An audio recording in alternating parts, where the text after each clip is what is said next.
Welcome back to the Alternative Podcast. It is the All Hallows Eve episode of the Alternative Podcast. Recorded on Halloween, posted God knows when afterwards. Welcome back. I am with the real host of this show, the Hibiki TMD himself, Travis. Trick or treat, man. He's not here, dude. Ooga booga, brothers. It's Terry, Jack. What's going on, man? Oh, Terry, congratulations on your team winning a crown jewel the other day. How's that feel? Feels good, dude. I'm on the ride home, up in the air, up in the skies, flying, man, hanging and banging, Jack. It's good to be here. Terry, get the fuck out of here. But sorry, man. I know it's Halloween, and Jesus Christ. Oh, he interrupted my stream the other night, and now he's calling in, interrupting the alternative. Colin, man, throwing it in. What a change of pace. Oh, yeah. I mean, you did beat him in the poll the other day. He just wants his revenge. He wants his moment he wants to shine, man. He sneaks in my house all the fucking time. He wakes up my family at like 1 a.m. He's stolen food, even though there's the same nights that I take him out to dinner, and he comes back to my place and he steals food. He's not a good person. Believe everything you read about him. It's good to be here. Trust me, I do. It's good to. We're pulling double duty this week, Colin. We're rounding up 2 shows in 1 episode. Yeah, we are. Last week, your laptop decided it went on vacation. Couldn't record, so yeah, we're doing double duty this week. Last week, my laptop gave me a goddamn aneurysm. I was freaking out. I thought it was fried, but thankfully, I'm savvy enough to fix it. It's good. We're good so far. As long as that son of a bitch doesn't sneak back in my house or on a Skype call, we're good. Spiteful bastard. On Twitter at the Hibiki TMD. There you go. And on Twitter at UberTieGuy. You honestly, you don't have to follow me immediately, lest you might see my crown jewel posts. I don't want to bring up that show too often on this, but I have no self-respect for myself, and I watch that show. But but follow me on Twitter like in a couple of days, it'll be fine. Yeah, and it, like we were saying off air, it's weird that we're recording this on the day of Crown Jewel, but we're talking about AEW. Had to kind of get in AEW mode. Before I do, let me get it a little bit professional on my end. I got some shit to plug. It would be disrespectful to those involved on the channel not to do so. UnionSmack.BigCartel.com. Get your official Hibiki TMD merchandise, Union Smack podcast merchandise, the official Reset Button merchandise. More to come for winter. Winter hats, books, Matt Tennant's book, The Undertaker, Trip Down Death Valley, forward by yours truly, as Colin said, him at UberTieGuy. All the goodness, that little red button down below. AEW is our focus. Before we get to AEW, we got to talk about it, at least 2 minutes on it. I feel like, finally, there should be a collective.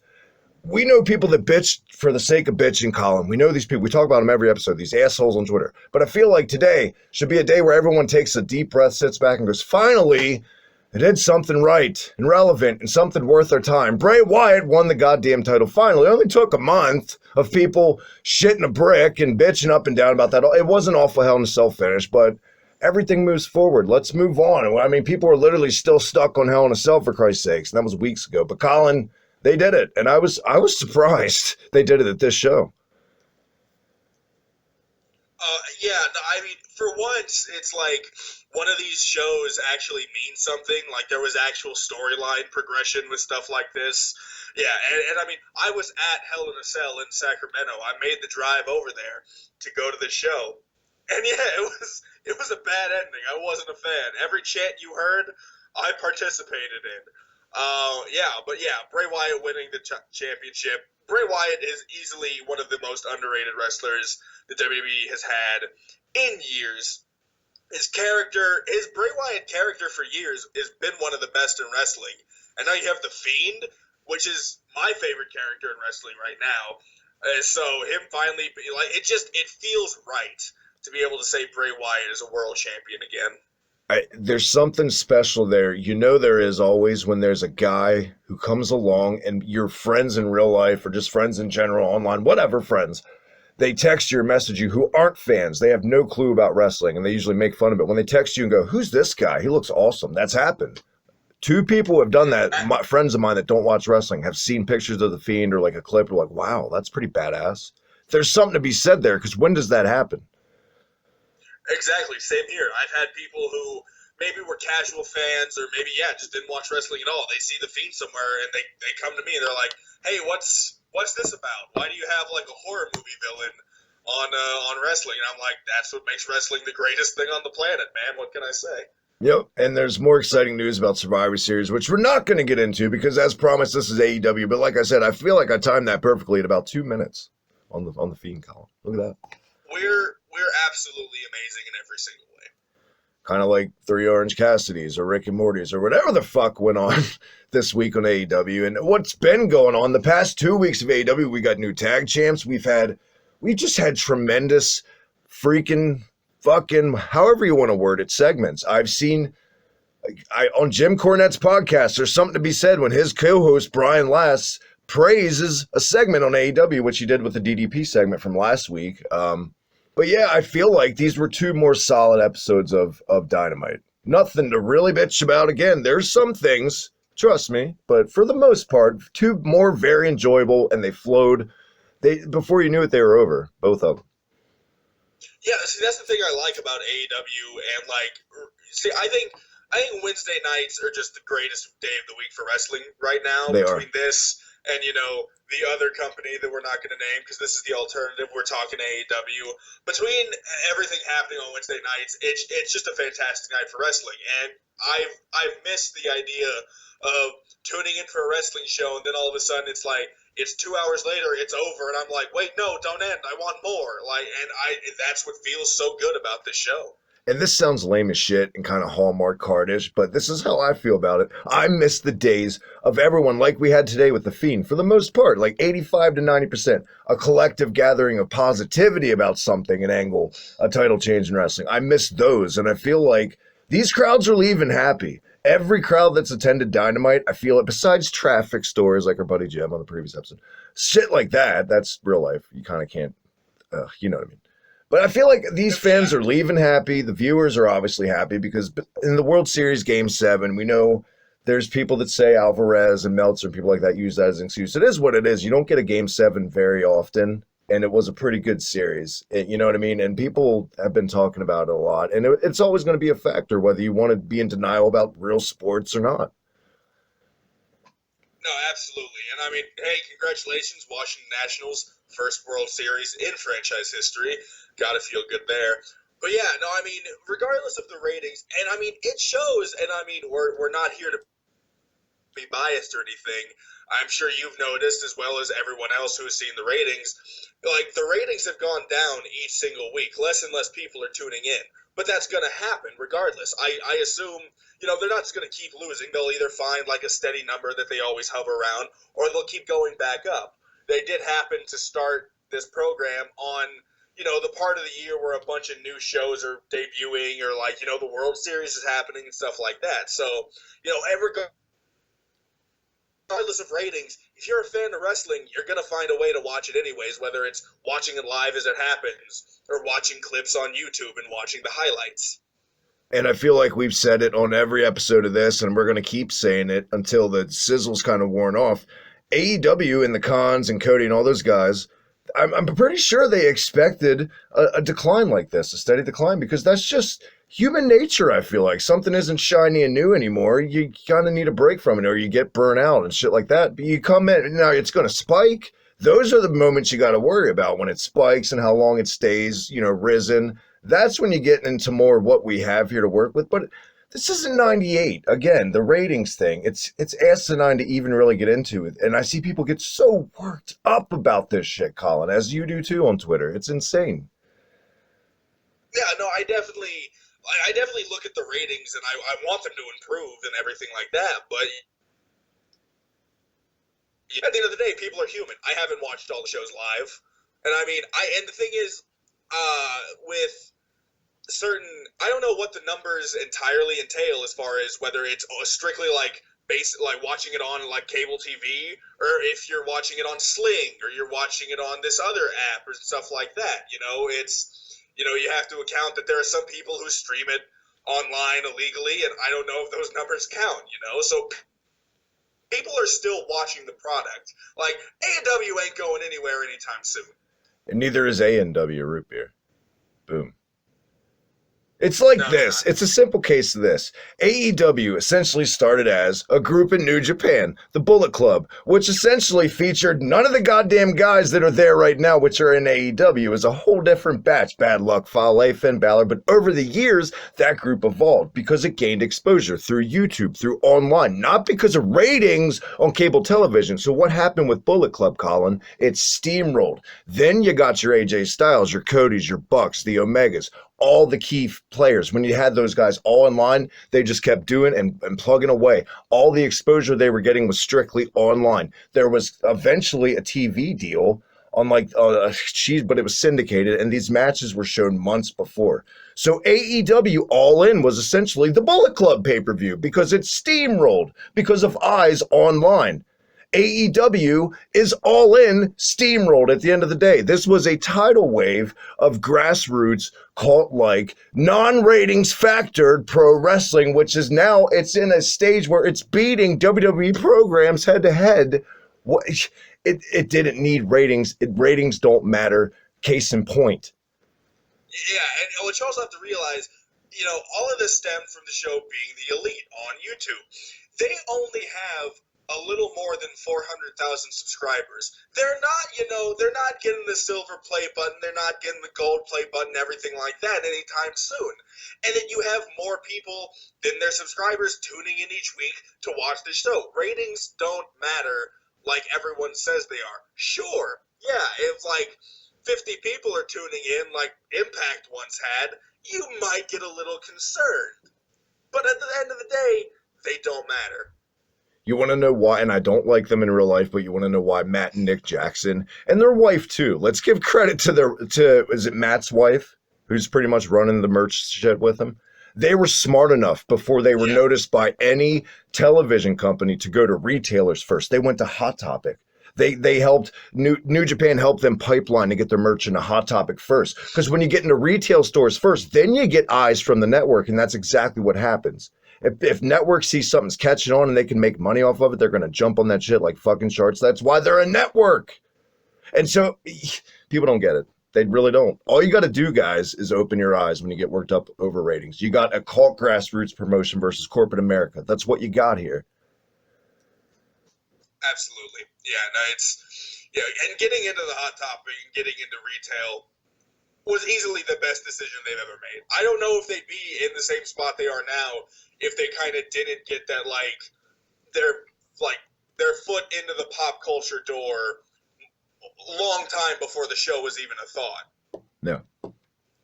Let me calm down a little bit. Let me take a little drink of my stuff. Well, last week's episode, I gotta say, one of the things that stand out to me, Colin, because we could rant about ratings and shit like that let's get down to some wrestling, pal. What do you say? I feel it. Let's do this. My God, what an opening tag match. The Lucha Brothers, Private Party. Colin? Oh, yeah. No, Private Party, easily one of the best tag teams in AEW. I knew absolutely nothing about these two, before AEW happened. And I feel like that's kind of like a trend. A lot of people have discovered, different people through AEW. But I mean, I was a fan of Lucha Underground. I've seen the show and I've watched the seasons. So I was well aware of who Pentagon Jr. and Rey Fenix are. And I knew the Lucha Brothers as a tag team, also easily one of the best there is. You put these two together, this was... I have nothing bad to say about this match. The show is absolutely phenomenal from start to finish. The very first time you ever saw a clip of Private Party, like fresh, you never seen them before, were you kind of like, these guys are indie, but when you saw them work a little bit and the way they kind of play to the crowd and just how they use their gimmick, they grow on you so fast and they get over with, I feel like, any crowd they're in front of. They're kind of like, this might be a bold statement. I don't know, for me, I don't know if this would be a milestone to reach, but they're kind of like 2019 Generation Me or young bucks. Yeah, no, absolutely. And I've seen a lot of them make the comparison to the Street Profits, who, I mean, yeah, same kind of thing. With the Street Profits, I had no idea who any of them were before they, started on NXT and everything like that. And now they're also, I dare to say, one of the better tag teams in WWE. And they both do have very similar gimmicks. And that's why crowds love them. Like, crowds love the Street Profits, and crowds love Private Party. And there's no, and I love Private Party's intro when they get announced and they say weighing 26 fluid ounces of Yeah. vodka cranberry. I laugh every time. I think their gimmick is perfect. I think they're a very likable tag team, and I think easily they're going to be a staple in their tag team division for years to come. I feel like the fairest assessment to make about Private Party is it's just Street Profits and the Young Bucks thrown in the blender. Exactly, and I think you can't have those are two really good teams to put together. Maybe some Hardys in there too. Yeah, a little bit. A little bit of Hardys. I mean, most importantly, though, as much as I can rag on if I wanted them to win or not, because they were my pick to go. They were my pick to win Private Party. Alas, they didn't. The Lucha Brothers defeat Private Party, moved on to the tournament. I saw it coming. I mean, I knew. I realistically, I knew the Lucha Brothers were going to win the match. But I mean, fantastic match. See, the thing is, I like about this match, and I like about a lot of the matches in AEW is whoever the loser is, they're not always that big of a loser.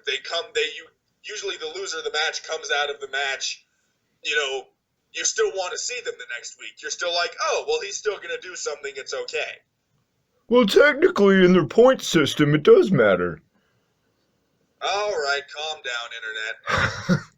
Unless it's unsanctioned, which we'll definitely get to with that promo later.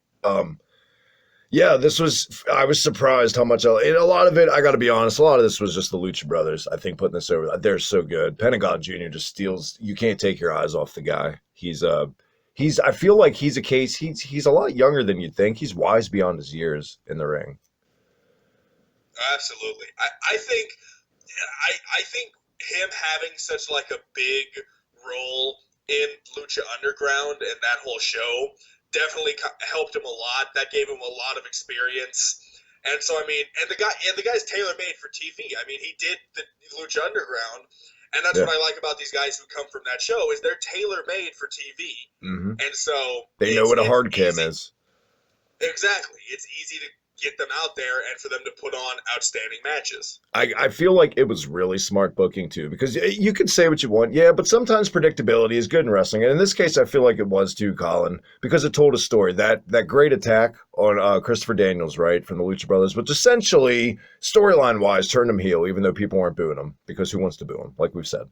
But I feel like now, and it was predictable we were going to get them and SCU in the finals, but that's fine because they kind of, I feel like if Lucha Brothers would have just been them, just straight up baby faces, people wouldn't have given a shit about SCU. So this was a good way to get people to care about both teams, which is what happened in the finals.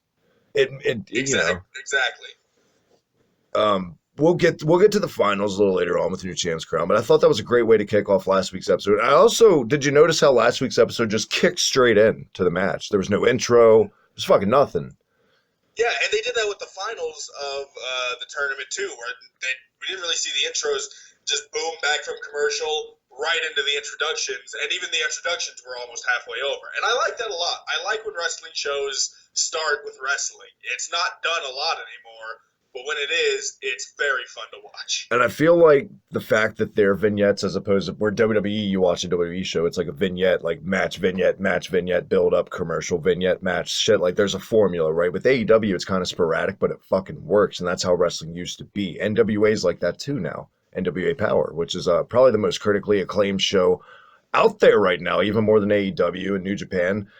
But still, it's just when they do their vignettes in AEW, like last week, you'll be proud of me, by the way, Colin. I took notes. There you go. Britt Baker finally felt like she fucking mattered to me. I thought that was a tremendous vignette about how she was from Pittsburgh and she had the Steelers gear on, even though fuck the Steelers. Yeah, I thought, and the crowd ate that shit up. I thought it was cool to see Britt Baker get that little, they needed to, I think we've said that before. Who is Britt Baker? Why should we care? And they did it with that one. But I don't know if she's a superstar now, but it gave us something to work with. Exactly. No, 100% I feel you on that one. And, yeah, no, Britt Baker felt like something. And I like Britt Baker. And like I said, the only reason she hasn't come off as strong as she should have is because this is her first time on TV. She never went through any kind of, training for this kind of thing. Yeah. And so, and AEW does a really good job of making you, care about who their roster is. Are you kind of have you been keeping up with AEW Dark at all? Like I catch them, I haven't seen every one, but I'll catch like one occasionally. I haven't I haven't seen a single episode to be perfectly honest, but I have been paying attention to like the results and who's been wrestling. I'm hesitant to watch that Nyla Rose and Leva Bates match I heard such great things about, but one of these days I'll do it. We have to talk about it because we've never talked about it, and it's happened since we've recorded. That match, avoid it at all costs, everyone. It's poison. You will die. I I don't know, man. I feel like I can kind of notice this pattern every time I see a match on AEW. Like, what's his name? The librarian. Peter Avalon. Peter Avalon. There you go. I feel like he was on Dark, and then he was on Dynamite this week. Now, like, there was another guy a week before. It was Angelico, and no, it was Evans in a triple threat. And then now he was on. I feel like it's just like this formula they got going. Like, Dark will get all these younger guys ready, and then we'll put them on Dynamite next week. And I feel like that's kind of smart, because they don't have a performance center and shit like that, Exactly. And since Dark is filmed before the show is put on YouTube, it's definitely a good thing to kind of like sort of jumpstart them a little bit before they actually throw them on out there. It's definitely a good formula to have. What did you think about the I don't know how people were bitching about let's do an umbrella factor topic. Like I said, we're just kind of wrapping up 2 episodes in one. The whole women's division of AEW debate. I would say the majority of people were kind of on it. Yeah, I mean, and we've talked about this on one of the episodes before, where we kind of like compared each roster between AEW, WWE. Yeah, I mean, the thing is, AEW's women's roster isn't bad. It's just, it isn't bad. It's just at the same time, they've definitely had, maybe it's not as showcased as it could have been. I've definitely seen that as one of the complaints, that it's not as showcased as it should. And I mean, I believe you had said this on Twitter at one point, that if you watch AEW Dark, there's been a lot of women's matches on that show. And I mean, just because they're putting them on AEW Dark instead of, the weekly televised show, it doesn't matter. They're still getting out there. They're still getting paid, and they're still, showing what they're made of. So I don't think it's that big of a deal, regardless of which show they put them on. My stance on it's kind of like this promotion's been weekly televised for a month. It's got to establish the couple stars that they want to build the division on first before we introduce all these, you know what I mean? Like, we'll get there. Let's just pace it a little bit. Exactly. Speaking of pacing, just to kind of bring it back to the first show real quick, I really liked how as soon as Private Party and the Lucha Brothers was over, they went right next into the other semifinal match between SCU and the Dark Order. And Travis, I have said it before, and I'm sure it won't be the last time I say this, the Dark Order doesn't do a whole lot for me. I'm not huge on the Dark Order right now, but if I've ever come close to being fans of the Dark Order, it was this match. And it's not because SCU carried them to a good match. It's because, at least as far as what I saw, I think SCU and the Dark Order both put on a phenomenal match against each other. And yeah, I thought, what did you think of this match? My biggest problem, I feel like, with the Dark Order right now is that they're trying to be something they're not. They should just still kind of go with that. And I don't like comedy and wrestling, but I don't think they're tailor-made for this dark gimmick at all, especially when you got the Lucha Brothers. It's going to seem generic compared to Pentagon Jr. Let's be real. I feel like they're miscast. It seems like they're... Go ahead. No, go ahead. Go. It feels to me like they're trying to be... Like, the Dark Order seems to me like probably whoever came up with the Wyatt family gimmick, this is probably the very first thing they thought of, but they didn't immediately put it on paper and say, okay, go out in front of cameras and do it. They thought about it. They put their brain to it, and then boom, Wyatt family was born, and it became, this great thing in wrestling. The Dark Order is basically what the sloppy copy of that was, and just kind of shoved onto TV. Hashtag sloppy copy. Colin, I feel like I'm going to maybe convert you right here on a Cornette take. I feel, because Cornette says it all the time about the Dark Order, and it's kind of hard to argue with. When you see them, they just look so indie. They look like create a wrestler, like just templates you go through. You know what I mean? There's just no effort put into it, really. no thought. It's just there's no detail in the outfits. They're just so Jesus Christ. It's just not a good look. Yeah, Stu Grayson kind of looks like what I think Eric, formerly known as Raymond Rowe from the Viking Raiders, what I think like he looked like before he got all tatted up and swole. Like he just looks like that to me, and that I can never unsee it, especially with the face paint he does, which is vaguely similar, to what Eric does. And so, and the thing is, He if just you looks knew who like the you should Dark call Order him was, Lil Eric, Lil Eric, and be like put him in the cruiserweight division. basically. Exactly. And the thing is, if you knew who the Dark Order was before they showed up on AEW, which I know a decent amount of people did, it'd probably be a lot easier to like get into these characters. But for me, it's just not as easy. But with this match against SCU, Frankie Kazarian and Scorpio Sky, who we already know fantastic in every single way, this match kicked ass. Like, there's no better way to say it. Like, this was a fantastic match altogether. By the way, I feel like you're still dodging the fact that you agree with the Cornette take. You haven't fully admitted it. The only thing I will admittedly agree with Jim Cornette is that we both think the man in the White House is an absolute imbecile, but I don't want to make the alternative political. So yeah, but yeah, it's true. I feel like it was. Yeah, no, I don't entirely disagree. I don't. I also feel like the Dark Order, when they work, they kind of, and who am I, right? Because I never went to wrestling school, but it's just what I see because I have fucking eyes, and it's a podcast. It's what you do. I feel like there's too many finishers. Whenever they they do double team moves, they're finishers. Every one of them, they could work for a finisher, and they just, I don't know. In the end, it makes them look weak because guys always kick out of their shit when they look great. Like the fatality is amazing. I know they didn't get it in this match, like it was counter, but when they hit it, I've seen guys kick out of it. And I'm like, what the fuck? That shit's no. When you hit the fatality, that's fucking ball game, Exactly, and I mean, I kind of like AEW's formula with it, where people can finish matches on other moves that aren't necessarily their finisher, because it kind of keeps things fresh. Because fast forwarding to the most recent episode on the 30th, Hangman Page won the match with the Buckshot Lariat, which he doesn't do all terribly often. And so it's nice to kind of like get sort of an out of nowhere finish. But I can definitely agree with, like, and don't get me wrong, I'm a sucker for a good near fall. And if you put 40 of them in a match, I'm sure by the end of the match, I'm probably having a heart attack. But at the same time, if you overdo it, it does definitely get a bit repetitive. Let's jump all over the place. Speaking of Hangman Page, what'd you think of him and Sammy Guevara? Yeah, no, that was, I like Sammy Guevara. I don't know if I've said that or not, and I don't know. To be honest, I forget my opinions sometimes. I don't think I liked him too much at first. He's definitely kind of warmed up. I've warmed up to him now. I don't remember the name. I think it was Charleston. They were not fans of Sammy Guevara this week. But yeah, I think this match, I think it was good. I think this was a great match for both men to kind of showcase who they are. It was a good elite versus inner circle match. I think Sammy Guevara is easily the most expendable person in the inner circle. He was basically put there to lose the singles matches and the tag team matches and stuff like that. Yeah. But yeah, no, I think they were both good match.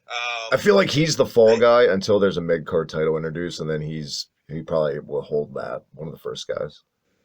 For sure. And Paige gets a win, which is nice. I mean, they're not making Paige this absolute loser. And I said it before, you got to give, you have to have Paige start winning some matches before people are like, okay, he's losing a lot, and if wins and losses are going to matter, why does he keep getting matches like this, stuff like that. So, I mean, it's good that he gets a win as well. Is it harder for a guy like Adam Page, who, let's say it, is maybe one of the three biggest guys on the roster, right? Is it harder for him in a company surrounded by smaller guys in general? That's not even a shot. That's just what it is, right? AEW is a smaller man's promotion, flat out.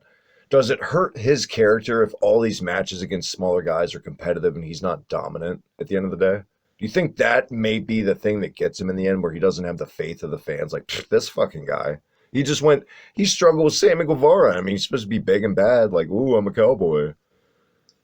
I mean, he definitely is one of the bigger stars in the promotion for sure, and I mean, even bigger physically than a lot of people. But I think in the world of wrestling, if you can have competitive wrestling matches between guys like Rey Mysterio and Kane back in the day, then, these kind of matches where it's two guys who are, similar height, kind of similar Well, build, I get that. it's more. I get that. But if there's never any other guys bigger than him, maybe Hager, that's one match. But if there's no other giants for him essentially to go up against in the end, if it's always smaller guys, is that a detriment? I mean, it's hard to say because he's not necessarily huge in that sense of the word. So I don't think it's as bad as a guy like Braun Strowman, who has just been losing a bunch of matches against people who he realistically could beat in 14 seconds. Like someone like that, it could be like it has affected his character. With a guy like Hangman Page, he's not built to be like this big, strong, like ass kicking machine. He's meant to have these like sort of more drawn out competitive matches. So I don't think it hurts him in that sense. Right. Yeah. I mean, it's wrestling, I feel like at the end of the day, my favorite guy still is Pac in AEW, and that's because when I see him work, any guy, any size, Pac's kind of like a chameleon. Like he's so good, especially with like his mannerisms and just like his heel facial expressions. He kind of makes you feel like he's bigger than he really is when you see him work sometimes, no matter who he's wrestling. I mean, yeah, and Pac is absolutely, he is swole. Like that man does not, and that I feel like his BMI is probably -40. Like that man is absolutely shredded. And why don't we talk about Pac versus John Moxley, the main event of last week's show? We can jump around. It's our show. We can do whatever we want. Do whatever the fuck we want. Before we do that, let's do this because this is something I feel like I can't believe we didn't mention first. We'll get back to Pac because this is way off topic, but it's time. Are you ready? The point. The point of death.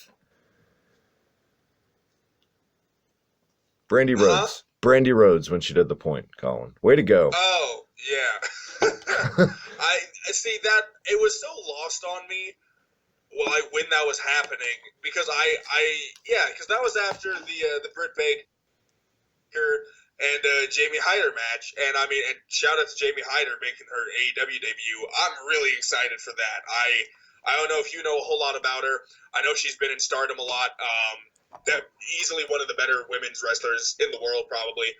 Yeah, and then the point I was a bit confused, and then after this past week's vintage with her and Awesome Kong, who kind of seemed to be going back to her Karma days, if you remember that relic from WWE's lore. Yeah, I'm still. I'm pregnant.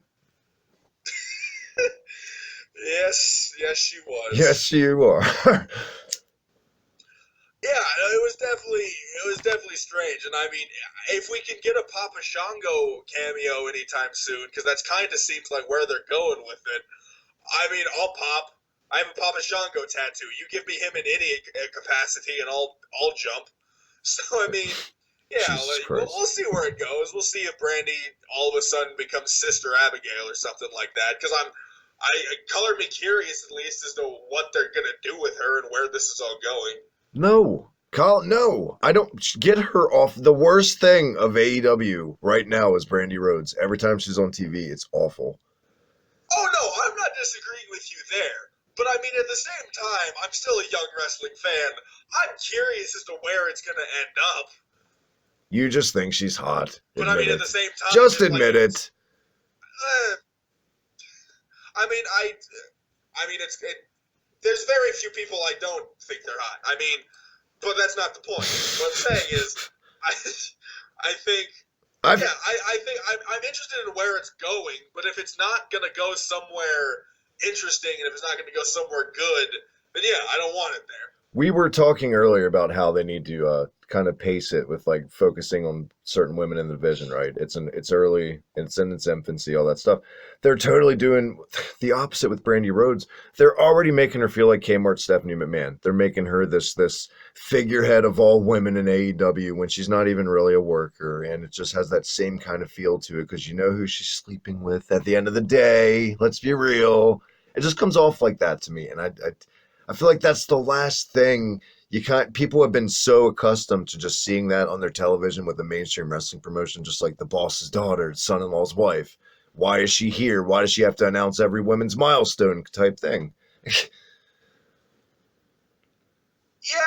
I can understand that. I mean, at the end of the day, she is very comparable to Stephanie McMahon, and so, but I mean, at least they're not making her as Stephanie McMahon is. I mean, she hasn't been coming out every single week making announcements. She's not always at the side of Cody Rhodes, at least. She wasn't at the side of him during the contract signing, at least as far as I can remember. Or the Ooga Booga Papa Shunga video she put on Twitter or whatever. Right. So if they can make her own character and kind of separate her from Cody, at least some of the time, I mean, I'm willing to give it a shot. I mean, it can't be. I mean, I'm sure it could be very bad. Like, I was about to say it can't be that bad, but like, it's wrestling. It could be very, very bad.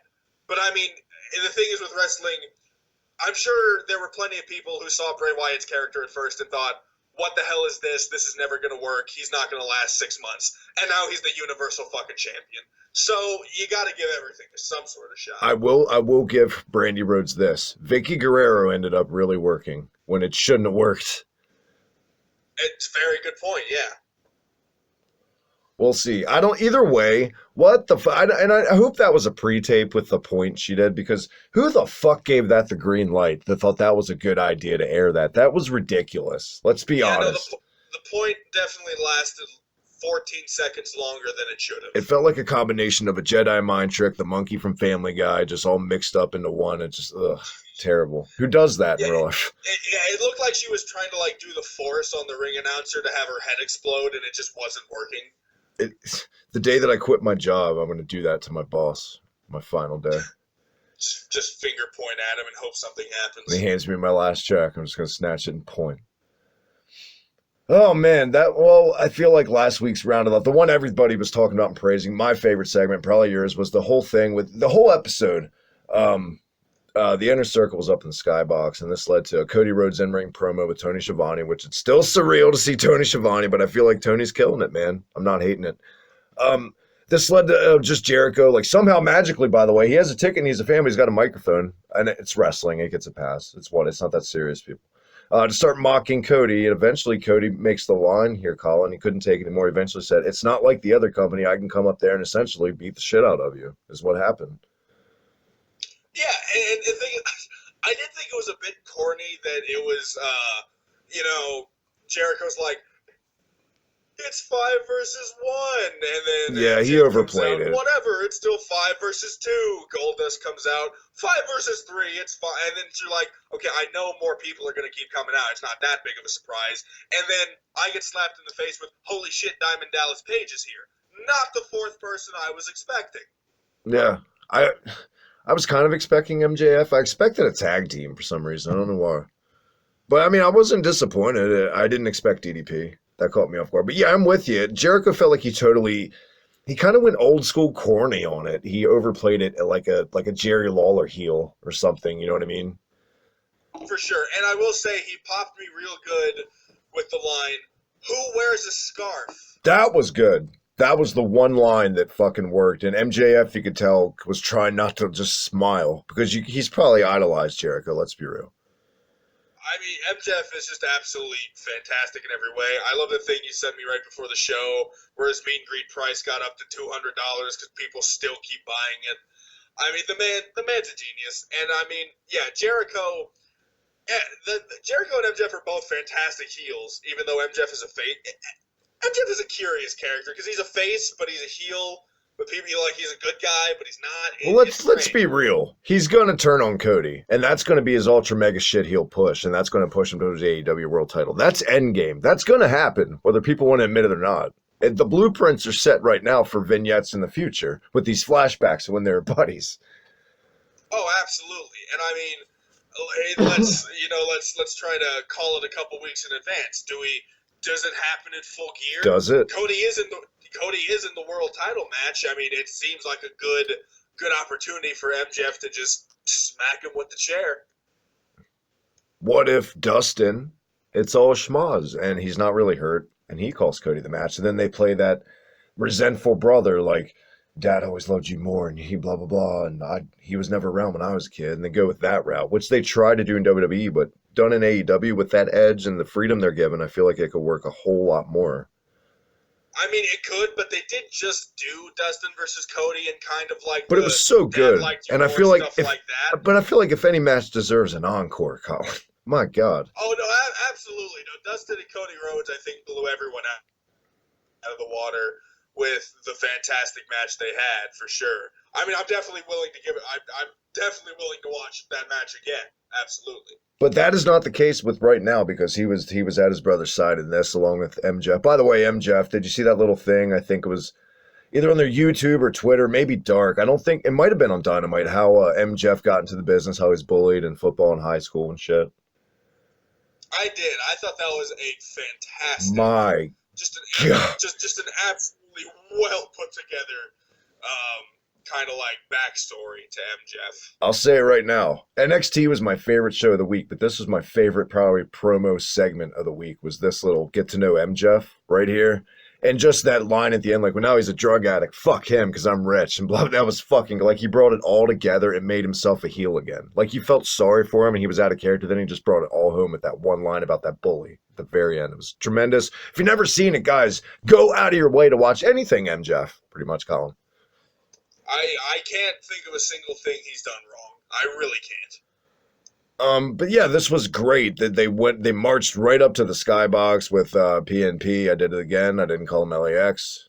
All those guys up there. I'm proud of you. And just a Pier 6 brawl, pal. And that was great. The crowd ate it up. People ate it up on Twitter. Didn't see a lot of complaints about it, honestly. Mm-hmm. It was great. They even made a shirt out about it. Jericho's face. I got a ticket. Yep. This week, some of it was the complete opposite because they got the announcement this week's episode that there would be Rick and Morty somehow.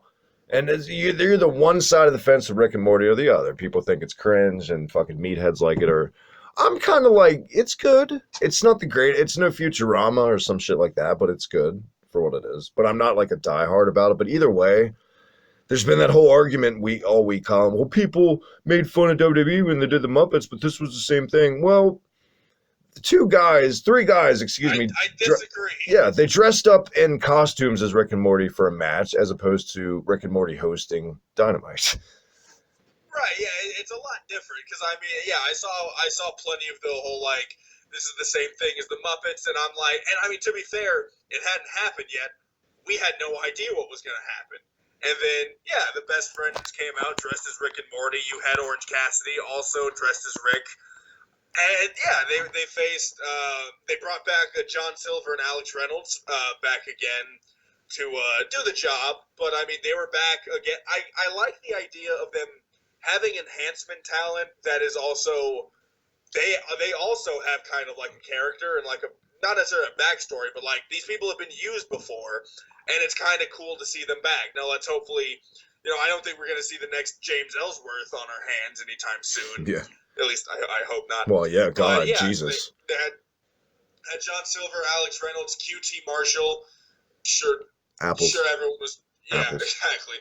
I think it worked out perfectly. I think if there was anyone on this show who they could have put in Rick and Morty garb, it's the Best Friends in Orange Cassidy.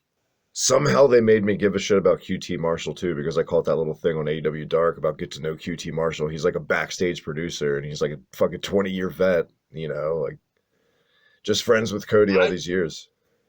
I didn't even know that. That's pretty fucking cool. Yeah.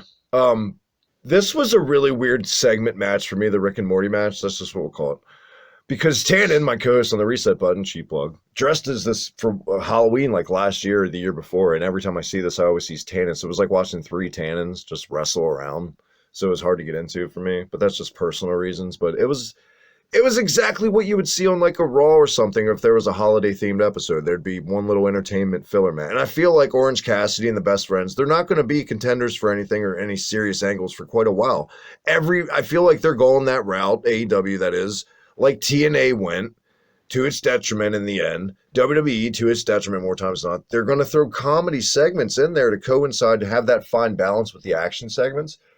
But is that what fans are? I feel like fans are just craving kind of what, and I don't want to say what Japan is, but more of a streamlined, action-oriented product, not gaga. Even though people didn't really shit on this, people really weren't huge on it. Just like the Marco stunt stuff divides people. Is it smart to divide people, or is it smart to get people to turn heads? Who knows? But either way, they're going this route. What do you think, Colin? Is it better to keep it streamlined in a kick-ass wrestling show, or just something for everyone? I mean, I think wrestling it's for everyone. Wrestling has all kinds of fans. I mean, you and I are certainly nowhere close to being the same kind of wrestling fan as the others. So I mean, I feel like we surprise ourselves, especially on the show every week. Oh yeah, no, we definitely do. Every time you say I liked a Young Bucks match, like my heart grows another size. But I mean, yeah, they definitely should, keep things open and entertain these kind of fans this time, do this again this other time. And yeah, I mean, I think Orange Cassidy is easily one of the most over people in AEW. No, he ain't winning the AEW title anytime soon.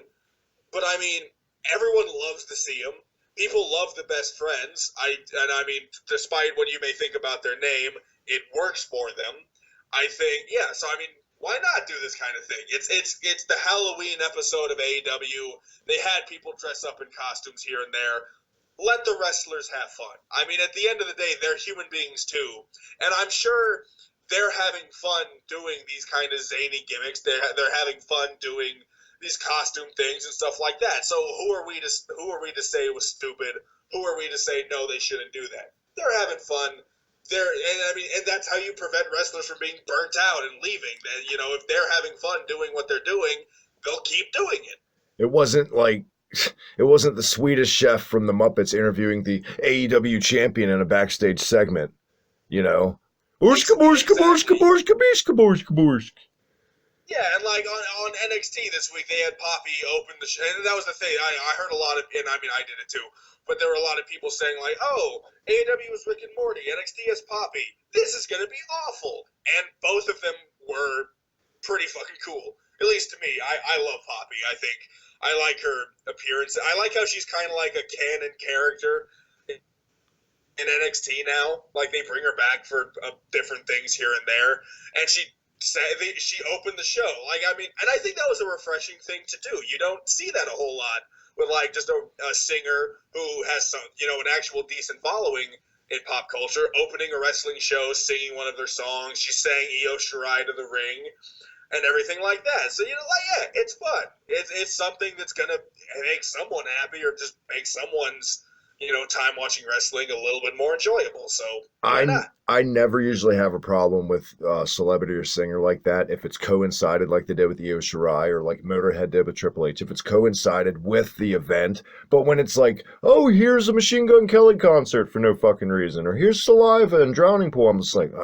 that's not. I mean, we got Kevin Owens powerbombing Machine Gun Kelly into a dumpster, so I think that one was worth it at least. Oh yeah, how did I forget about that?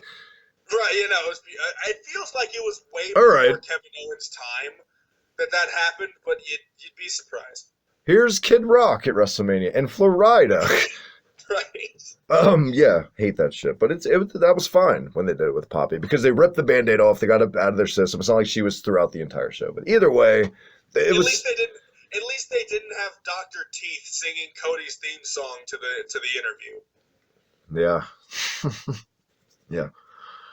What this week's Halloween theme? Now, on the other route, you had this with Kenny Omega and the Young Bucks, where we had Undertale costumes. They went back to the Street Fighter thing, which I feel like people were disappointed. I thought they would have stepped up their game, and no, they just brought the Fight for the Fallen costumes, or Fighter Fest, something. Yeah, Fighter Fest. I feel like, see, I don't have a problem with that either, because like you said, it's a Halloween-themed episode.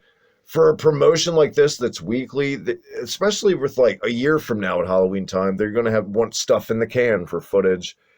I'm not really into Undertale, but I'm sure if I was, okay, let's say Pete Dunne dressed up as a Castlevania character, I would think it's fucking badass. It would be amazing, right? Because that's what I'm into. But maybe that's why I didn't dig that as much here. But if Pete Dunne did that for a Halloween episode, I would think it's awesome, and I wouldn't complain. So I can't really complain they did it here, even though I'm not into Undertale. My problem with Omega is every day's Halloween. He does it too much. He's a cosplay wrestler. That's my problem. The gimmick is he's a cosplayer. There's really no gimmick besides, hey, I'm Kenny Omega. I love games. I do moves, and I dress the fuck up. That's it.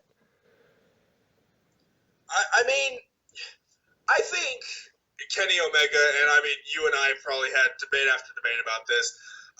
I think when you see Kenny Omega wrestle, and I mean, this could be just me, when you see him wrestle, I don't think anything else matters. Right. Kenny Omega is one of easily in the top 10 best wrestlers of today's time. I don't know where he'd rank all time. Who's to say? Top 10 possibly, maybe top 5, dare I say. But yeah, he's a phenomenal wrestler.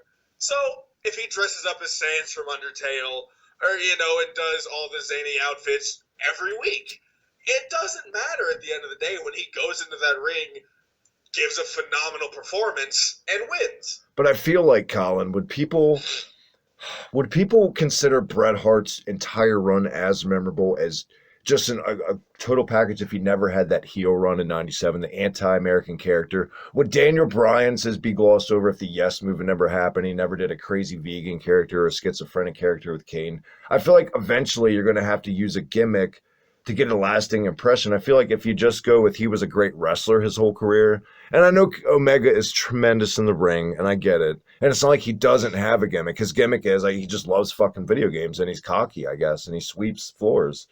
But I feel like if those key things in those guys' careers didn't happen, I feel like if it was just based on work rate, you'd end up with just, he was Dean Malenko. He was really good, but, who is Dean Malenko? Layers, I guess. I'm willing to, dare I say it, I think that gimmick has already happened for Kenny Omega. Because I think his New Japan run, where kind of like after the cleaner, but before his U.S. title win, like that whole period where Kenny Omega was the biggest thing in wrestling. He was Trigun, the anime. That's all he was. He was that character. But at the same time, he was still the biggest thing in wrestling, and people were talking about him every day. And I mean, and every time he went out there and he wrestled Okada, or he wrestled Ibushi, or he wrestled Goto, or he wrestled anyone, like he was the person you were talking about the next day. So I think his New Japan run, when Kenny Omega calls it a career, and that could be 10 years from now, or he could just retire tomorrow. Who knows? I think at the end of the day, his New Japan run is probably going to be probably the thing he's most remembered for. Yeah. With AEW being like right under that. But when his New Japan run was at its peak, it was one of the best things in wrestling. And I feel like I'm with you. I feel like his New Japan run is going to outshine whatever his AEW or United States career is going to be, because I feel like, okay, those matches with Okada, if it was always with a Japanese guy, more for 90% of the time, right? If it had been with another Gaijin or American or a Caucasian, would he have stood out as more? Is there because he's working all these guys that essentially, you know what I mean? Like, I don't know. That's a whole other podcast right there. I get it for sure. That is a whole other podcast. Maybe we'll do a Kenny Omega special for Christmas. Put him in a Santa hat on the thumbnail. I can only be so happy. It's a Kenny Christmas. We'll just talk about. I'll shit on Kenny Omega for an hour, and you'll praise him for an hour. We'll open gifts. I think people will have a white elephant. We should do a thing where like we mail each other a gift, and like we do an episode and wait till each other gets our package and wait, and like on the episode open them for a Christmas episode. Quick tangent, me and my friend kind of did that one time. He was up at college, and I was back in Bakersfield where I was living at the time. And we had an agreement for Christmas that we would go on the WWE clearance section and get each other one gift of just whatever the worst possible thing we could find was, and nothing too expensive, something like that. And we ended up getting each other the same exact gift, my bad. And it was the Eva Marie pop vinyl figure. Oh, do you still have it? Oh, I do. It's in my room currently. It's on display. Ew. If you shine a black light on that thing, oh, never mind. You know, I thought you were going to say you got each other the Nia Jax I'm not like most girls shirt. You disappointed me. I mean, hey, Travis, I mean, don't give me any ideas. Who knows what you'll get in your mailbox in a couple of weeks. Jesus Christ. Oh, what's Jim Cornette's merch store at? Okay. Um. Oh man. Oh, Okay. man. Since we're all over the place anyway this week, you see that it's old as shit now in the news. But that shirt that guy put of Cornette with like a severed head, and like Cornette threatened to sue him, and he got it removed. See that shit? Oh yeah, I saw that, and then I thought it was pretty. Like this part where I was just like, Cornette, you're just awful. Is because he did so much to like say he was gonna sue him, and so he'd take him down, and then he used the same exact design on his own store, and then was positive and up about it, like, hey, buy this shirt of me getting stabbed, and I'm like, Cornette, you're just the worst human being alive. Jesus. This match, the Young Bucks against. Go ahead. No, it was just, I don't like Cornette. It doesn't matter. Keep going. Feels like a rerun. This match with Angelico, Jack Evans, and Kip Sabian, right? Why can I never? That guy is so fucking bland. He's one of those guys when you're watching, you're like, what's his name again? Sorry. I'm sure he's a great guy, but Jesus Christ, he's bland. They need to do something with him. Yeah, I mean, I thought his match, oh God, I could not tell you who it was against, but I thought his opening match on the first AEW, not the first AEW show, one of the AEW shows he was on, it was Kip Sabian versus, it might have been Sammy Guevara. I thought that match was phenomenal, and I thought Kip Sabian was one of the bigger standouts, and they haven't really done a whole lot with him since then. He's one of the few people who is kind of like, not fallen beneath the cracks, but like he really just hasn't done a whole lot in AEW. I think his biggest detriment is he kind of just looks like every other cruiserweight wrestler guy or, you know, flippy ROH guy or something. He doesn't, his attire and his look and his height, and it's just in general, nothing really separates him from the pack. And it's going to be really hard unless they totally like, maybe they need to tweak the attire. Maybe just something totally, who knows? He looks like the cooler version of Kenny Williams from NXT UK. Easy. I'm a closet Kenny Williams fan. He's like a bad guy from Back to the Future with the 3D shades and all that shit. All right, fine. I'll rephrase. Kenny Williams is the cooler version of Kip Sabian. I love doing I love doing Union Smack with Matt, but it's something we haven't talked about either, and I have to. It's my responsibility with the NXT UK podcast. I will say, I feel like no other wrestling show has taken such a hit since these Wednesday Night Wars started. It's been a month. You talk about a brand with no buzz, nothing. There is no buzz on NXT UK right now, and quite frankly, we're going to keep doing it for you guys that listen, but it's hard.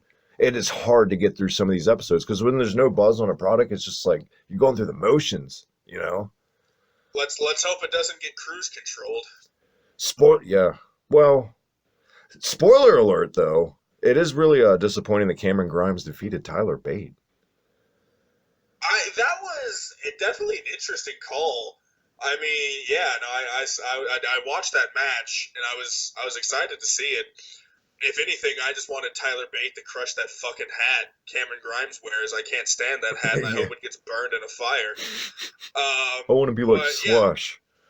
Yeah. But I mean, I get it for the sake of advancing the storyline with Killian Dane and everything like that. So, I mean, we'll see where it goes. Back on track, AEW. This match, it just felt like finally, and I felt like it was okay with me. It wasn't a squash match, but it was definitely let's showcase Omega and the Bucks a little bit, at least 1 week, as opposed to them always losing and getting the shit beat out of them. And I feel like every guy in this match did their job. I didn't love, hate, or any. This match was just kind of, I knew what it was while watching. Like, yeah, I knew a mile away that the Bucks and Omega were going to win this match. You could just tell with the guys they were booked against, like, all right, finally, it's just showing the casuals why they should care about Omega and the Bucks and get their shit in and get them over. Yeah, no, I mean, it was definitely an energetic match. It was super fun to watch. But if anyone thought like Sabian, Evans, and Angelico had a chance of winning, it would be a different story. But I mean, I don't know anyone who thought they were going to win. It was definitely more of a showcase, just like, hey, Omega and the Bucks are here. They're still going to win. they're good. So And, that's basically what this match and I was. feel like the best result end game for them is hopefully on the other end, Angelico and all those guys, they got exposure too for some casuals because they definitely, like I said, it wasn't a squash match. They got some of their shit in, so hopefully got some new eyes on them and some exposure, and that works out for everyone. Jack Evans and Angelico are two other guys who I first discovered on Lucha Underground, and I was never a huge fan of Jack Evans' character, and I mean, to be fair, I'm still not like, I'm not salivating every time his music comes out and he's announced for a match. Meth addict Brian Helico Kendrick. exactly. And Helico, on the other hand, he's really good. He had a trios. At least in the first two seasons, I kind of fell off after the third one, but in the first two seasons, he had a trios team with Matt Cross, the son of Havoc, and then Evilise. And all of their matches, there was not a single one that was bad. And even when Angelico was in singles competition, he was really good. And I know Jack Evans is good. Like, don't get me wrong, he is also a phenomenal wrestler too. So if they give these two like a chance to shine, they could easily be like a top tag team in this promotion.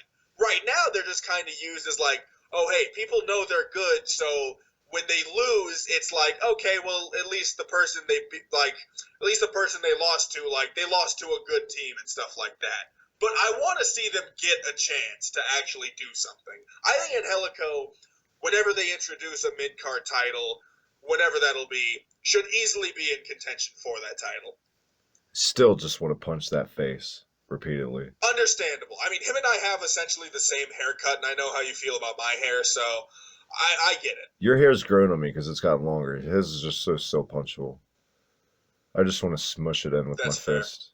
Is their gimmick that they each take 3 triple stacks of ecstasy before they come out because they do that little weird shimmy? No, it's just weird. They're at a rave. I mean, with those bodysuits they wear, I wouldn't be surprised. I can definitely see kids, just like with Riddle, they're bright characters, and they play that immature gimmick pretty well for their look. For sure. Them and Matt Riddle would be a perfect stable because their gimmick is just go out there and be a 15-year-old boy. That's what you got to do. And for Angelico and Evans, it's just be a 15-year-old boy who's addicted to ecstasy. That's your gimmick. Oh, excuse me. It's getting late, man. We're almost reaching the end of the line here. There's some other key things we got to get into. The Moxley promo. Let's do it. I got to tell you, where the fuck was this guy in WWE? And I get it. He was shackled and blah, blah, blah. But motherfucker, they paid you a lot of money, and I don't care. But he always went out and phoned it in his promos. Always. And if he was capable of stuff like this, eventually that's got to fall on his shoulders too, not just WWE. He was lazy in that company because he wasn't getting his way, like an entitled kid. I see both sides of the coin on it. I see WWE's end, and I see Moxley's end. On one end, they're paying this guy a lot of money to deliver. What the match with Brock? Yes, I get it. Brock didn't want to do anything, but look at Cactus Jack. Cactus Jack made his career in the late 80s, early 90s, calling with veterans who didn't want to do anything for him, so Cactus Jack had to kill himself to get himself over. Boom. I'm done. I get it. I mean, I can also see both sides of the coin. I mean, he definitely probably got complacent at the end of his run with WWE. But at the same time, Vince and everyone, they have such a certain style of promos they want people to deliver that, they don't have the opportunity to always kind of like do this kind of promo. But yeah, no, this promo by Jon Moxley, easily the best he's ever cut in his career. I've seen a lot of his CZW promos from way back when. They're pretty much along these lines, but this was just him more.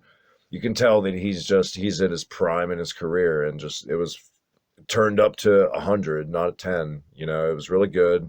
It got everything driven home in the promo. It built up the match, the date. That's something all the old school guys tell you about promos. Drive home the fact when the big event is, when the date. And he kept doing that. I noticed, man, that's some old school Dusty Rhodes type shit. Doesn't it figure, right? And just the intensity was in. He had volume and he had tone and range in his promo as opposed to that monotone fucking shit that all those guys do in WWE, like Seth Rollins and Randy Orton. One fucking goddamn tempo and just key. I don't know what it is. It's just, John. Exactly. And I mean, people listening thought we were going to forget about this, but don't you worry, I'm about to circle back to it. Featuring Moxley 2 weeks in a row was a great decision. Last week, he had the match with Pac. It was a really good match. And I mean, and they did the right thing, fighting to a draw. In wrestling, a lot of wrestling fans don't really accept that as a finish that much anymore. But if it's done right, for the right people, for the right reason, it works. Yeah. And these guys fighting to the draw, it made sense. Because obviously Pac and Moxley, two of their best, most popular performers, I should say. So, I mean, you have that, and then this week you have the librarians, Peter Avalon and Leva Bates, come out, and we don't know why they're there, and then all of a sudden Moxley is on his way through the audience, and we're like, oh, we know why he's there. This reminded me of promo, and that reminded me of ECW when the Zombie came out and the Sandman interrupted him. It was like, get that guy the fuck out of there. Thank God. Exactly. And I mean, Moxley and the Sandman are a fantastic comparison because they were both batshit insane. I feel like if Moxley was around in the ECW days, he would have drank and smoked. You remember the backstage thing with Janela where he took the cigarette out of his hand and took a big old puff, right? Exactly. I think it's great. And I mean, let's not forget the greatest person to ever do it, R-Truth, just smoking on Monday Night Raw, but I digress. Yep. I just really like that moment. Or the Big Show, when he was in the NWO, he would smoke cigarettes for no reason. Exactly. And I mean, yeah, it's nice to kind of see those outside world things kind of mesh into wrestling. I've always kind of don't get me wrong, I'm not condoning smoking, anything like that, but I am saying when you kind of see wrestlers do that kind of thing or drinking and stuff like that, it's like, oh, okay, I can dig it. So yeah, it's nice to see that outside thing brought in. No, I thought the match was good too. I don't have a problem with the finish because now we're on weekly TV. This isn't a one-off Fighter Fest, Double or Nothing. Now we have to build up to pay-per-views. People give people a reason to buy them. Obviously, they're going to have more matches with their time in AEW. They're not going anywhere for a while. You don't want to give everything away. That's what people bitched about Vince Russo. He hot-shotted everything. He gave away everything on TV. Well, now you're bitching about it again. So what do you want? Exactly. This company's going to be around for a while. There's going to be other Moxley and Pac matches. It's fine that the first one went to a draw. It'll all work out in the end. How do you feel about Moxley and Omega's match now being unsanctioned and not going against their records? Because at least this is how I feel about it. It's a good idea in the sense that now with whatever happens, one of them won't in storyline and in kayfabe they won't have to take a step back in the ranks and stuff like that. But at the same time, this is easily their most anticipated match they've had, probably in all of the the company's histories, the short history they've had so far. So now that it essentially doesn't mean anything as far as the records go, does it affect the match? Does it affect people's care to see who wins? I fucking love it because it has been like that with pro wrestling from the beginning of time. Back to the NWA. Unsanctioned always meant that. It didn't count in the ranking system. It's always meant that. And it gives another layer to care about a guy's match. And it gives another reason to care about a ranking system. It gets people talking about both. It gives investment in both. There's the ranking systems there. Why is it important? Well, Jesus Christ, their grudge is so important. They're not caring about this rating system. Man, this must be some serious personal shit. I gotta watch this. I love it. I don't know what people are bitching about. It's a throwback to the old school. And when they said that, and look at it, the whole promo Moxley cut that everybody's drooling all over, which was good, was based on the unsanctioned match. So there you go. That's why it was good, because he built his entire promo around the fact that, fuck this shit, I'm being ripped off. They're saying it's not going to count. You know? It was awesome. It doesn't happen very often, but you might have swayed me on that one. I wasn't a huge fan of it, but as you put it that way, I can understand it. That does make a lot of sense. Mark it down. Halloween 2019, I converted Colin twice. He agreed with the Cornette take and this. Boom. It's a Halloween. Everything's backwards on Halloween. You know how it is. I got my knife back. I got Colin agreeing. What's going on? I will say, I feel like because they did the contract thing too with Cody, and you had the Inner Circle attack Dustin, which was a throwback to that Horseman angle with Dusty. I know that's dating myself, but they did it the exact same way, which was fine with because nobody's really done that since. This whole title ribbon, I feel like they've done a good job with Jericho and Cody. One thing is missing though, and I can't put my finger on what's missing. I don't know if it's me, Colin, but I feel like something's keeping it from going over the top. Is I feel like I should be more hyped for this match than I should because I feel like I don't want Cody to win at all. I feel like it would be such a fucking mistake to give Cody that belt for obvious goddamn reasons, which we've gone into, Jeff Jarrett syndrome, all that shit. You know what I mean? Something's off for me. Yeah, no, I think it's because it didn't have to build at first towards the match. It was just announced that, oh, hey, Cody will fight Chris Jericho at Full Gear. And then they kind of made the storyline after that. Now that's when they started, going after each other and stuff like that. And the thing is, I liked Cody and Shawn Spears and their rivalry because you saw on Twitter, every few days, once a week, something like that Shawn Spears would show up at Cody's autograph signing or one of his matches he was having outside of AEW and attack him and something like that. And you don't, I mean, let me rephrase that. You don't see that with this happening with Jericho and Cody. And obviously they shouldn't do it, with every single rivalry Cody's in or, every single rivalry they do. But yeah, it's just missing that little extra oomph to make it believe oh, these guys don't like each other. And I mean, don't get me wrong, I'm still, I'm going to watch Full Gear and I'm looking forward to the match, but there's definitely, I can see where you're coming from with just the missing impact. Well, either way, it is what it is. It's what we're getting. Full Gear is what, a week out, Colin? It's on November 9th. Yeah. Today is now officially the 1st for me. Not you quite yet, but 8 days, Full Gear. Another episode. Go on. No, I was just going to say another episode of The Alternative in the books. 2 more in the books for Dynamite. I feel like we said at the top of the show, top of the hour, 2 more fine episodes. I feel like I had more positives to say than negatives for both of these. Not that I want to question maybe you're transitioning back into this, but I'd be remiss in saying we're kind of forgetting an important championship crowning match. Oh my god. Tag team title tournament finals. What the fuck is wrong with me? Lucha Brothers, SCU. It all came down to this. Build up over storylines like we said. It was smart to get people to care about both teams, not just a lopsided cheer fest for the Lucha Brothers because they're cooler baby faces. I'll admit it. My opinion than SCU. What did you think and what was your choice what was your opinion on the outcome, Colin? Yeah, no, I definitely, when they immediately jumped into the match. They were almost basically done with the introductions by the time the commercial came back.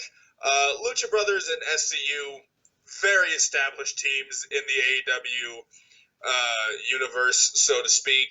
Kazarian and Scorpio Sky, fantastic together. They gave us an update on Christopher Daniels. They said he's at home, still recovering from the attack. That's good. They're mentioning things that have happened, which, you don't see a whole lot in wrestling sometimes. Consistency, layers, I like it. Exactly. And so, yeah, I thought the match was really good. I mean, I knew SCU and the Lucha Brothers were definitely going to give us a good match. And the only complaint I have with this match is the ending. And I don't know if it's because, with AEW, they don't have an overrun. They end right at 7 o'clock, or whatever time zone people watch it in. They end right at the end of the second hour. And so, the Lucha Brothers were, they had, I think Scorpio Sky, I think it was Scorpio Sky in the package pile driver, the double stomp finisher setup, but Kazarian distracted them, Sky rolled up Phoenix, that was the match. And I mean, I'll be honest, I believe I was on Twitter I am 98% of my life, and I just heard, I missed the ending. I mean, truthfully, I had to rewind it afterwards, because it just happened out of nowhere. And you update fucking everything. Every 2 seconds, you're just like, oh, this is going to be great. Oh, he made his entrance. Oh, wait, he made his exit. Blah, blah. But you missed the finish of the finals of this long tournament.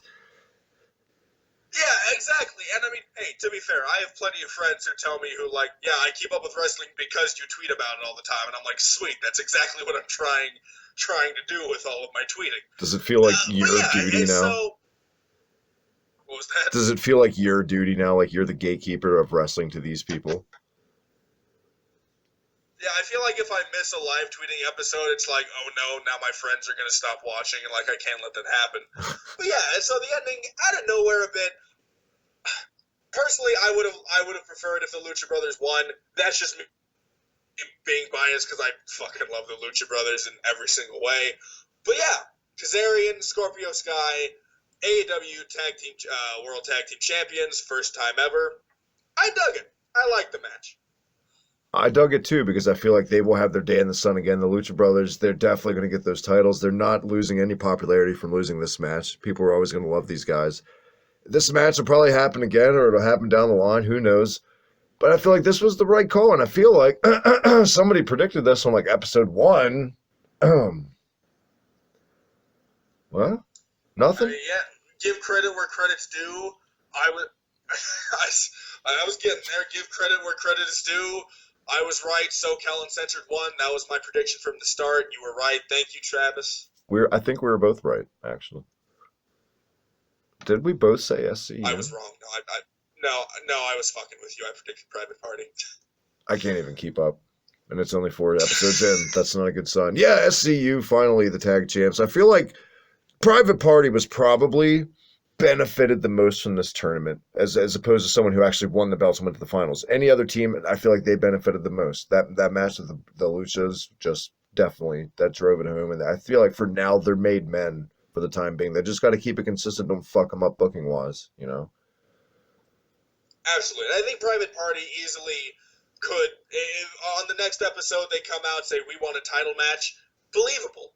Like, it makes sense to me that they would do that because Private Party, yeah, like they definitely benefited the most from this tournament. I don't know if like every year, like their Mania or whatever you want to call it, their big show be like poker themed, like Double or Nothing or something. But whatever their big show of the year is, I feel like it would be the Bucks and SCU, their 2 top babyface tag teams going out for the belts, maybe in a ladder match or something. For sure. And I think, like, you know, and the thing is, I'm hesitant for them to do something like this because all of the people will be upset. They'll be like, oh, they're copying WWE, stuff like that. But, I mean, give us a triple threat TLC match between SCU, the Lucha Brothers, Private Party. I'm going to have a good time. Yeah. This has been a good time, Colin. Happy Halloween. Happy Halloween, Travis. It's definitely, you know, maybe not one of our most coherent episodes as we were kind of jumping all over the place, but, you know, an episode nonetheless. Definitely our longest one. Kind of giving a throwback back to when our shortest episode would usually be 2.5 hours. We were backed up like an obese man who spent the whole day prior to Cheese Factory. We had a lot to get out. Huh? Oh, yeah. Yeah. It's just one of those nights right now. I'm loopy. It's late. It's like 2 a.m. for me over here. Colin, my man, thank you again. One more time. Where can everyone catch all that shit? Follow me on Twitter at UberTieGuy. I'm always talking about wrestling. Yeah, follow me on Instagram. Same thing, underscores in between. And follow me on TikTok. Do that. I want to be famous. I'm on my way. I have more followers than G-Eazy does, at least I think right now. I have no idea. Make me famous. Make it so that I can fly to Travis. We can do this in-house. We can have a mic set up and everything. You guys gotta get me there. Or get me to the West Coast for reasons. As always, on Twitter, at the Hibiki TMD. All the goodness, unismack.bigcartel.com, the official Hibiki TMD merch. The Reset Button Halloween episode is up. We are back. The hiatus is over. Union Smack is still in full force. So much goodness on the channel. And this, the alternative. Plenty more to come. Game streams, pro wrestling goodness. That little red button down below, hit it. Until then, this has been the alternative. See you then.